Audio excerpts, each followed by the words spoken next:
We are back now on the GSMC Chip Shot Football Podcast to give a look at the Sunday Night Football game that we saw last night between the Dallas Cowboys and the San Francisco 49ers. For the fifth time in a row now, the 49ers defeat the Dallas Cowboys, going back to their matchups in 2022. 2021, I believe, is the farthest this streak extends to. And last night, it was another win, obviously, for the 49ers. It was 30-24. And the 49ers go back up to 500 now, going into their bye week at 4-4. And it also stops a two-game home losing streak that the 49ers had going on. And now, like I said, at 4-4, while the Cowboys come off of their bye week and lose their second game in a row, technically. You know, the bye week sandwiched in between their last loss and this loss. Now this is actually their first road loss this year for the Cowboys. All of their losses have, funny enough, been at home. They've actually been all right on the road, but this is their first loss in 2024 away from home. So, looking at this game, the past two seasons, which is pretty curious about the 49ers, heading into their bye, like I mentioned, the past two seasons after they've come off of their bye week, they've gone 16-2 following those byes over the last 2 years. So it's something about that bye week. You know, arguably the best team in the NFL coming off of their bye and just, you know, being rejuvenated. And this year could probably be no different because we're anticipating Christian McCaffrey coming back. I'm sure Juwan Jennings will come back. I'm not sure if Dre Greenlaw will come back yet. He's been out the entire year. I'm not sure if he's quite ready to come back, but we'll see. It should also help guys like Debo get healthier. George, obviously, both of them have been pretty banged up. You also have Jordan Mason. He, you know, was healthy enough to play, but he also didn't finish the game this past week, I guess I should say, like he did in Seattle. You know, he got out of that game, didn't come back. Same story last night. So it should help everybody just try and get better, try and get a little bit healthier going and facing the rest of the year. I think the bye week comes at a great time for the 49ers. And also for Dak Prescott, for the Dallas Cowboys, not another great showing for them because it's the third game in a row, actually, for Dak, throwing two interceptions. He's the first Dallas quarterback, to throw for that record in 32 years. The first Dallas quarterback to throw two interceptions in three straight games for, 32 years, which I think just highlights the trajectory that this Cowboys team is on so far this year, because, those are only some of the stats that we can read off from last night, because it wasn't,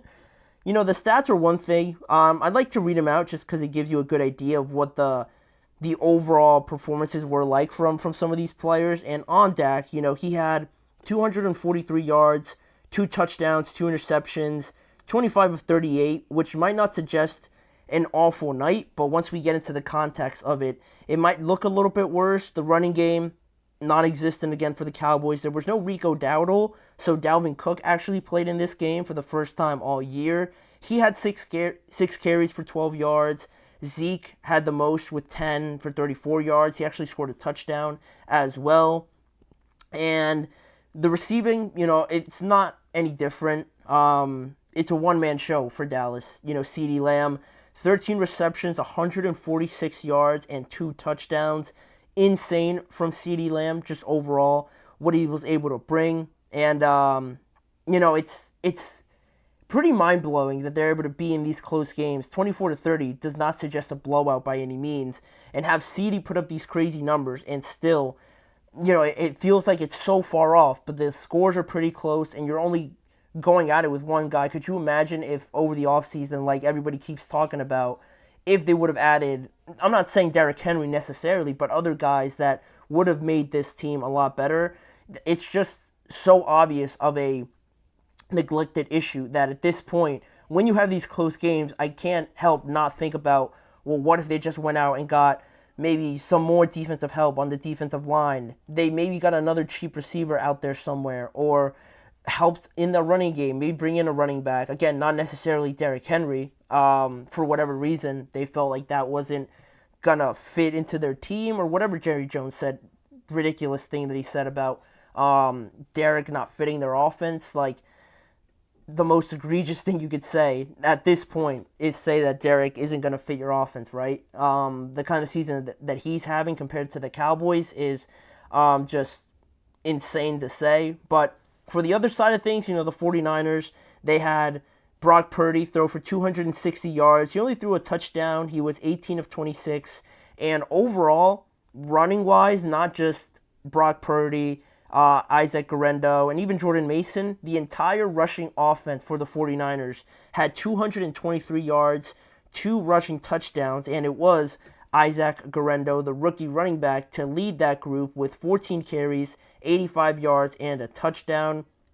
Brock Purdy also had a rushing touchdown in this game. And receiving, it was it's been like, I don't know if it's just me or if more people have realized or thought that this has been like a really quiet, exceptional season from George Kittle. I don't know why no one's making more noise about George, but I feel like all his games are like having great numbers, great performances. In this game, he had 6 receptions for 128 yards and a touchdown.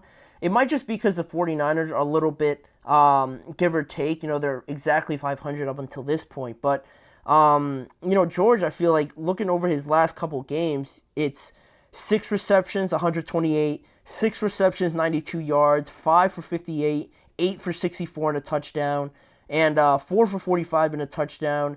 He scored at least a touchdown in his recent 5 games except the one against Kansas City. He's been arguably their best offensive player, and I don't know why he's not getting mentioned a little bit more, but, he showed out again last night for the 49ers, and, looking at this game, how it all played out, in just its totality, it was a slow start for both offenses, really.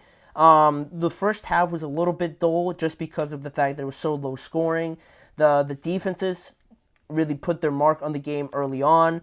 Dak, threw an interception in his first, or Dallas' second drive of the game. He threw his first interception, just a deep ball to Kevontae Turpin. He tried to get it there, but it was intercepted deep down the field, so it was basically like a punt. Yeah, he probably shouldn't have thrown it to Turpin. If anything, you're going to throw it to CeeDee Lamb. But, it was basically like a punt. I didn't really think too much of it. It didn't directly impact how this game was going to go, per se. So that was the first one. Not as bad as the second one that we're going to get to. But, despite all that, Dallas took a 7-3 lead after Zeke scored a touchdown to start the second quarter. They tacked on a field goal after that in their following drive, so they were up 10-3.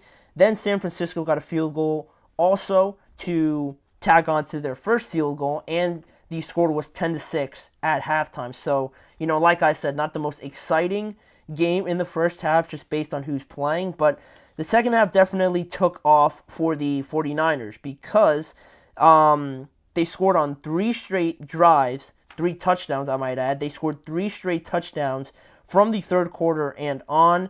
And while Dallas, on the other hand, each time the 49ers scored a touchdown, the Cowboys either punted, they punted twice, and Dak threw his second interception of the game. And the second one, I believe, was on their first drive to start the second half. And I don't know, Dak is a very good quarterback, right? He rolled out left, he kind of flipped his hips and tried to throw it sort of disoriented across his body, and well, not across his body, but just rolling left and trying to flip your hips around and try to throw it always makes it a lot tougher, right? So he tried to do that, tried to float it over Deommodore Lenoir, and it just wasn't high enough or very accurate, so he intercepted it, and that really set the tone for the start of the second half for the 49ers and the Cowboys.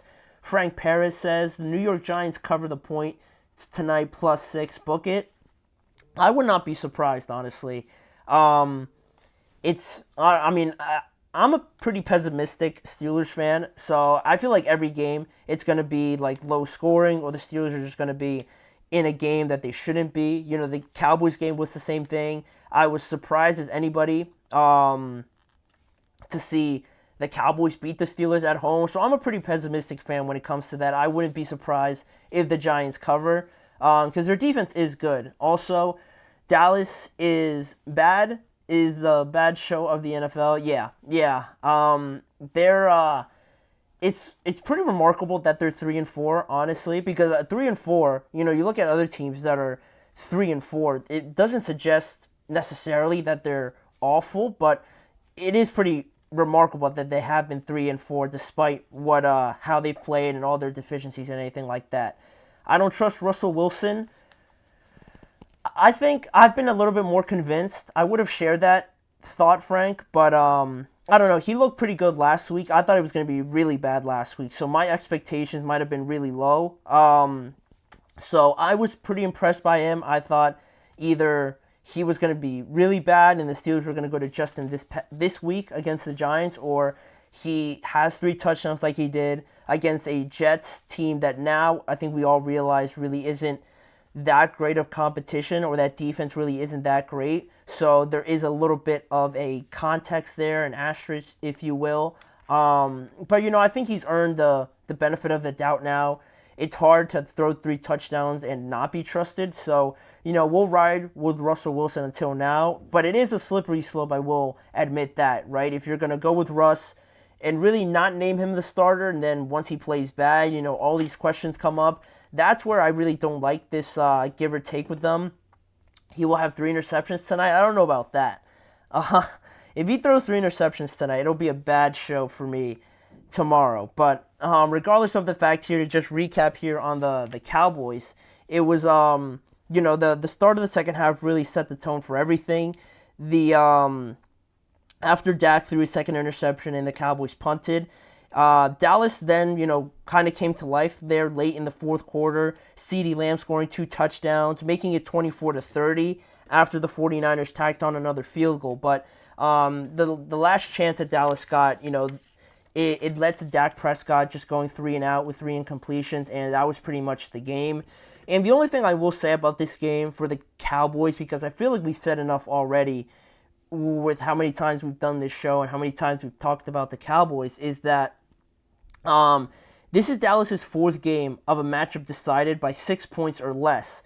They're 2-2 now with those 4 games. So despite, Frank and I having this conversation about the Cowboys being maybe not as good or potentially one of the worst in the NFL, to have those close games and to be 2-2, I think is still also not that bad. But my issue with the Cowboys is that the margin of error is so small for this team that, again, I do agree that they are very poorly built, bad personnel, bad coaching. They're a one-man show. They're too predictable. All of that. They can't run the ball. They can't stop the run. All of that is true, but still you find yourself in these close games. You find yourself lucky to find yourself in these close games, and you find a way to throw boneheaded interceptions or just have miscommunications on defense or offense or whatever the case may be, and the attitude might not be there, or the mentality, the practices, they've been saying that haven't been as well executed. All of that, you can't have that when you're right on the border of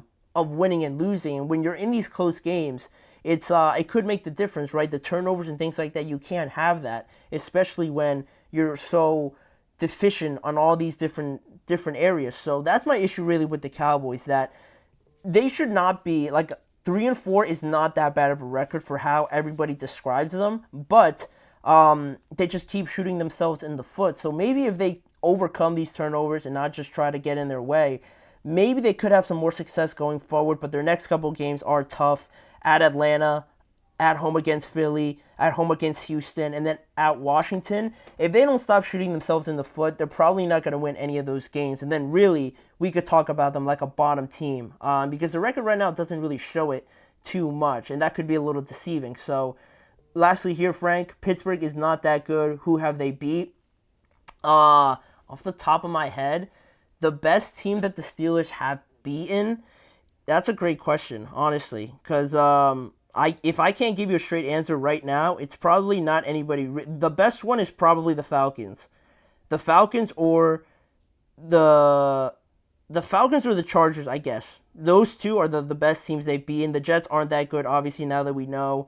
The Falcons didn't start off great, but they're looking pretty good now. So that's the best, Admittedly, their toughest part of the schedule is coming up, so that's when we'll really measure the Steelers. But if you're going to win these games, you might as well win all the easy ones. So that's where they stand. They have a chance to go to 6-2 before their bye week next week. But for us right now, we're going to head to our next break and also come back and talk about the Jets, like we just mentioned them a little bit, their loss to the Patriots cannot be described as anything less than just an embarrassment. So we're going to talk about that, what happened in that game, and just our overall thoughts on the Jets going forward when we return. Looking for your